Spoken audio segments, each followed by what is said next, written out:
G'day, welcome to a big edition of the BFNL Footy Show. Thanks to Ballarat McDonald's. Looking back on the past weekend, my name's Yeendy. I'm joined by the great man, the Messiah, Liam Brady. Thanks for joining us, mate. Thanks for having me, Yeendy, once again. Looking forward to talking about some really intriguing games. Big game yesterday, played at Mars Stadium between North and Melton South, but no, it was all in all a pretty good weekend of BFL footy. Yeah, that's the first game we'll have a look at, mate.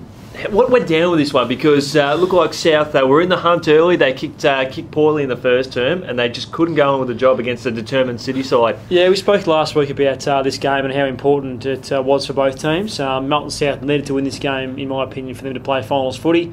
North City are a side that have played a little bit better the last 3 or 4 weeks.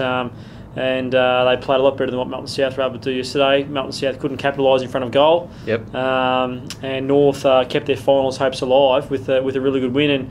And we spoke about Melton South. They've been really disappointing the last couple of weeks. So they just need to try and, I suppose, worry about one game at a time now and just win the remaining games. Mm-hmm. Hopefully some results may go their way. They might sneak in, but I suppose yesterday's results certainly didn't help their cause. Yeah, certainly, and it says a lot about the character of City because, as you said, we've seen them improve. And out of the probably the 3 or 4 sides battling for that spot in the top 6, they are probably the most informed side. Yeah, they are. They're playing some really good footy at the moment, and full credit to them. Jordan Burke's done a good job. They've had a lot of injuries in the first part of the year, but they've been able to get some of those players back, get some continuity into their side, and just to go to show, if you get some of those players back, I suppose it helps the team in general, I suppose. And look, Joe Simons is a player that they do miss. I thought he was very good in the first half of the season for North City. He's out for the rest of the year with a knee injury, but they've been able to get some other players back, which will certainly help them. That performance there very crucial for them because they were simply outclassed by Redan the previous week as well. So to be able to bounce back like that takes a lot of courage and determination by the team as well. Big turnaround, which is important. It was, mate. Speaking of a game that should have lived up to expectations but didn't, Backer Smash, just too good for Darley. Now, is this should we be asking questions of Darley or a Backer Smash really? The team to beat this year. Yeah, I think that we've said it all along. They're certainly the team to beat. There's only 28 points in it at half time, but they kicked away in the third quarter. Jared Maximow has come back in the side and kicked 5 goals. What a luxury to have, though, isn't it? If you're exactly. Trav Hodgson. Absolutely, and they're going to be very hard to beat. Darley are a pretty good side themselves, but just goes to show how much class Backer Smash do have. Yeah, they certainly did a magnificent job there. Redan continuing on their merry way. I think that's their 8th win in a row now. They took down Ballarat 15-8-98 to 3-15-33. 45 points of margin at half time, and Redan just kept ticking the wins on the board. And I know the great man behind the scenes, the head coach Piercy, is just happy to be just taking it 1 week at a time and being under the radar. But they're in 3rd position now, mate. They're not under the radar. They're a legitimate contender. Absolutely, they're playing good footy, and as you said, they've played quite a few games in a row now. If they finish 3rd, as we know, 3rd place 6, and you win that game, you put yourself in a second semi. So I'm sure they'll be quite happy to finish around that sort of mark.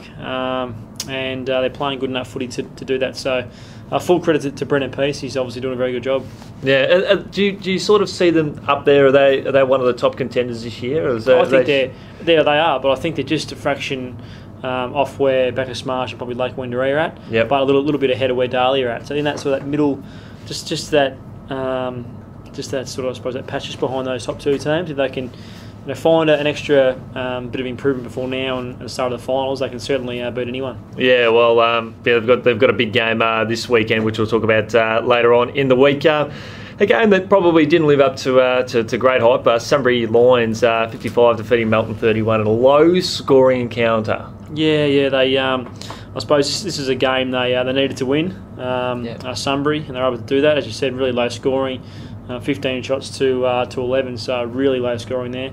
But Sunbury would be happy to get the win, and I suppose cement their spot inside the top 6. Yeah, I do think if they want to make an impact in the finals, they need to be doing better than 8 goals in a game of footy. And they're not they haven't been a big high scoring side in 2017, whereas the teams above them have been kicking 15 goals plus most weeks. That's a fair statement. I'm sure Ben Jordan will be working on that over the next few weeks, but they only conceded 4 goals as well. So they have defended really well as well. So.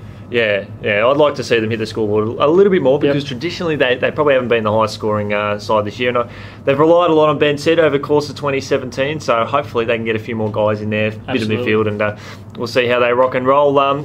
Big win here. Lake Windaree 25-17-167 defeating Sebas 4-3-27. This is the biggest win of 2017. Massive win. Yeah, look, I was at this game, and Sebas have been depleted with injuries. You take Brett Goods out of that side. Yeah, they were in some good touch with before he went out. A lot of other players out as well. More of their senior experienced players are out of the team. So when you got a young group, you want those guys playing naturally. So injuries has hurt them, but look, Lake Windaree played really well on the weekend. They're a well polished unit, and it goes to show that they're one of the contenders for the premiership this year. Fantastic spot on there, mate. Thanks so much for joining us on the latest edition of the BFNL Footy Show. Thanks to McDonald's Ballarat. We'll catch up with you later on in the week. Thanks, Yeendy. Sounds good.